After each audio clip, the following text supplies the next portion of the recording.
Hey peeps, so it's Gizo. Welcome back to Developer Update coverage. A new DBD update released the first as part of a Project Quality of Life Health Initiative, whatever thing that DBD has been doing. Let's get right into it. This one is juicy. So first up, the Mending Actions update. So Mending is now going to take 10 seconds instead of 12, and altruistic mending time is going to take 6 seconds instead of 8. Essentially, in both cases, they reduced mending time by 2. As we see here, we know that Deep Wound can be a frustrating mechanic to come up against as it slows down the pace of the game for survivors. By reducing mending time, we hope to reduce frustration slightly. When players feel the urgency of time, Jim is satisfied, but once they make the choice to act, we don't want them to feel pulled away from the game no longer. Great change. That mending took like 15 years for all this time, has been just like absolutely wild.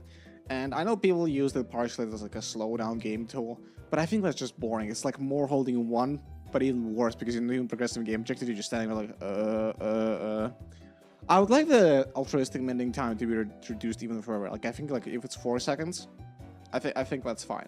I think if survivors are mending each other, it should be fine. Like especially like in the situation of like killers hitting a Hulk, I think you should be able to mend another survivor pretty fast. That's just my hot take. So since Mending got nerfed, it's only fair that Legion gets a minor buff. Essentially, every part of their kit gets like slightly turned up.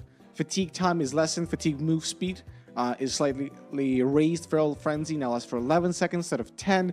Frenzy cooldown is now 15 seconds instead of 20. Moon speed is now slightly higher, and they adjusted items probably to compensate.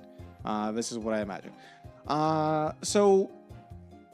Honestly, this won't really change things a lot for Legion. I imagine that the changes to the add-ons we have here are just nerfs to add-ons we had that affected the things that could change here, because I'm pretty sure everything besides like Feral Friends move speed was changeable with the add-ons, and now it's just going to be changed slightly less. So minor buff to the Legion. Will this do anything huge to the killer?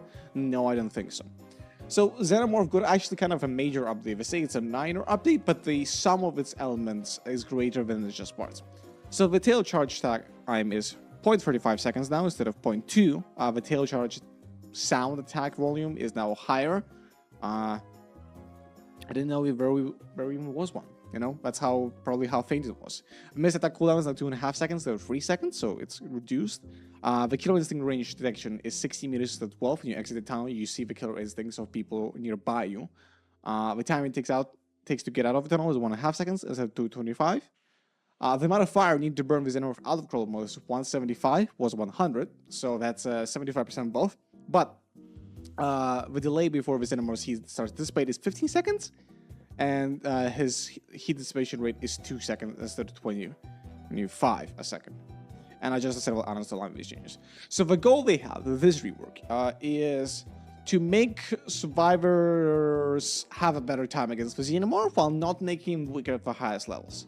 So they say right here, which I think is a great paragraph, we've also found that the turret impact can be inconsistent, providing a huge value at high skill levels and being very ineffective at lower skill levels. Rather than having turrets act as an immediate threat that dissipates quickly, heat buildup will remain for longer. This should help give a little more value to smaller bursts of heat that aren't enough to knock Xenomorph out of crawl mode, as a weaker turret placement can still build up over time. To ensure this sustained heat isn't too punishing, we've balanced it with higher heat threshold for a Xenomorph. So this is really interesting. So what this essentially does is the double turret setups like get a notable nerf because it won't instantly knock the Xenomorph out of their power because we got 75% more heat duration. But if you do a little air turret, it won't disappear immediately. In fact, that's like a little over 12. It's 12.5 times slower to dissipate. It didn't go away that fast before. So this is really interesting. I don't know how this will play out. Xenomorph is quite the complex killer. And they also made the charge a little longer for his tail, which is the kind of very uninteractive. Increased the tail charge attack sound volume, but they did reduce the cooldown time. And they made some minor buffs to the tunnel exits, which were a little long for my taste. I think this will make Xenomorph much more enjoyable to go against. Will this make him weaker?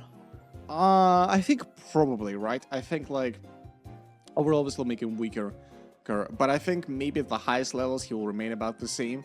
I'm sure they can like compensate for his kit. In my opinion, the best part about Xenomorph's kit, like game design wise, are the little tunnels, and if you can move around them faster, I think it'll be really cool. So if you cover that, it'd be really nice. I think that's an area they can buff very safely if it turns out that this rework leaves them a little underpowered. So I like the idea of this. I like the headspace we're in with this one. I really like it. That shows a good level of awareness of what's happening, what's going on. So the good guy, Chucky, his hidey home mode cooldown is 12 seconds, and they reduce the time to reach max speed after Scamper. I really don't know what this will do. This will even do much.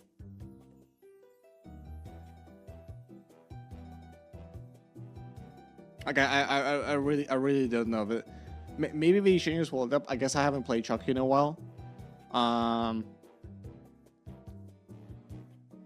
What I do like about this is like they in their dev notes seem like very aware.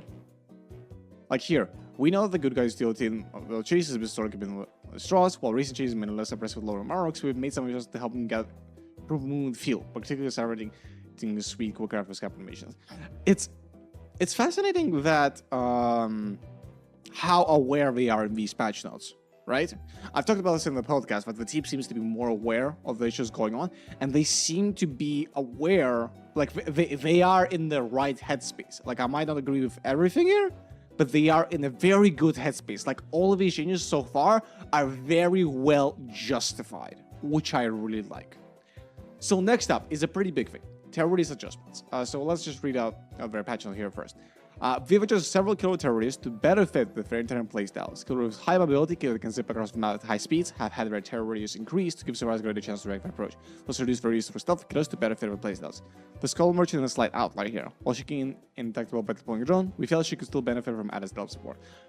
I really like this. I think that the terror radius have long been a very boring part of Killer's kits. And the fact that this is now becoming a more consistent thing is really cool. I do worry though, Blight with like Horophobia will be kind of funny. Especially if you like give him Adrenaline Vial. But hey, at least Pig has been unnerved. And Ghostface with his, I think he still has the crouching, reduce your terror radius by 8 meters.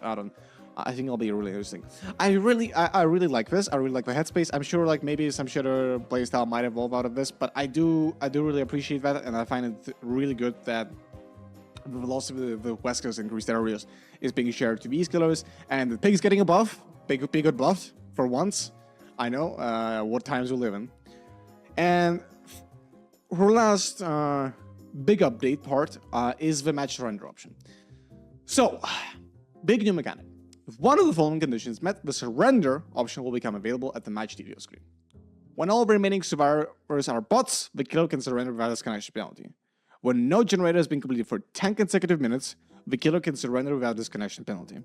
When all other remaining survivors are bots, the survivor can surrender without disconnection penalty.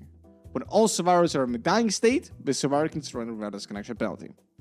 We know it can be frustrating to find yourself in a scenario that's unwinnable, when you would rather move on. To address these matches, as well as the case where the opposing side has been fully replaced by bots, we added match surrender option.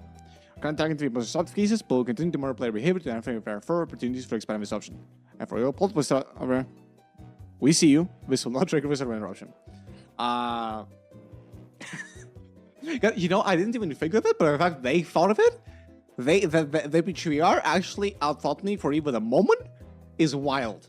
Like that is not something that feels like, oh yeah, that's 100% the thing they've missed. They thought of that. That's wild. You wouldn't expect them to think of it, but they did. Okay. This is just good. I don't see any problems with this. I think 10 consecutive minutes might be a little long. Like, I think 5 consecutive minutes, I think it's fine. And I do like that this is a killer surrender, so you don't kill the survivors automatically. Like, for example, if you're holding a free gen for like 5 minutes, you can't like automatically just, I don't know, explode the survivors out of existence. I think this is a really good option. Yeah. Good change. No notes here. So Forsaken Boneyard, Era of Crows, the realm, has gotten a new shack-focused map. So no main building of Era of Crows. and they added the existing map tiles to improve navigation. So I wanna hold on.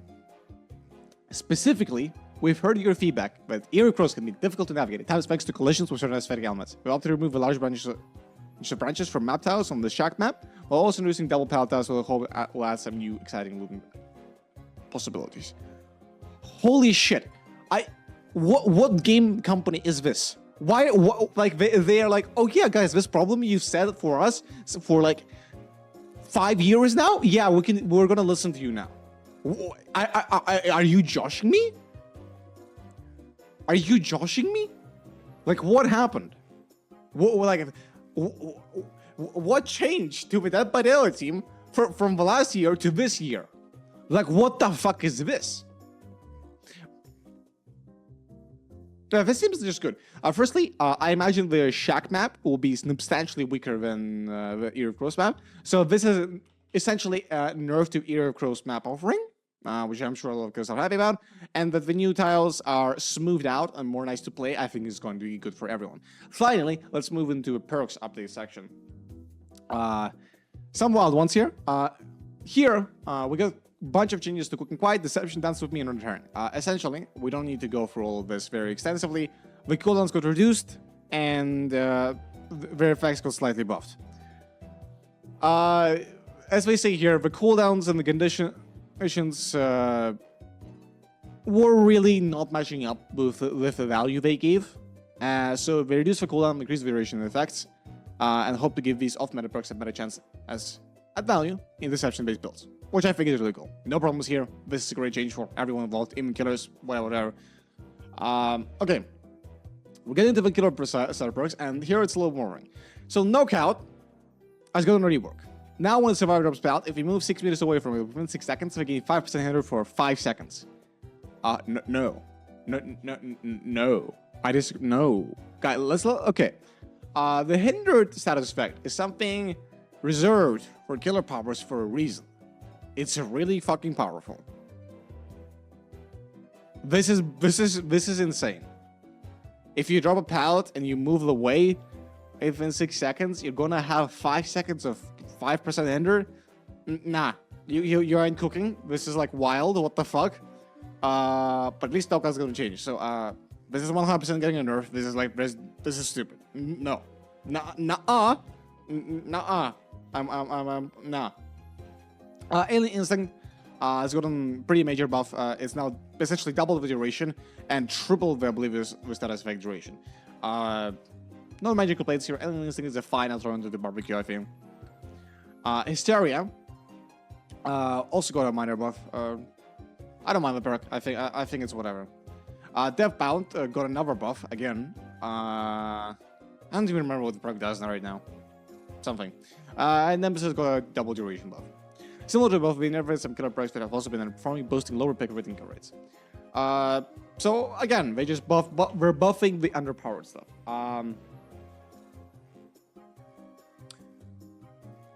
Except the Knockout, which is an outlier here, and they're trying to reduce slugging.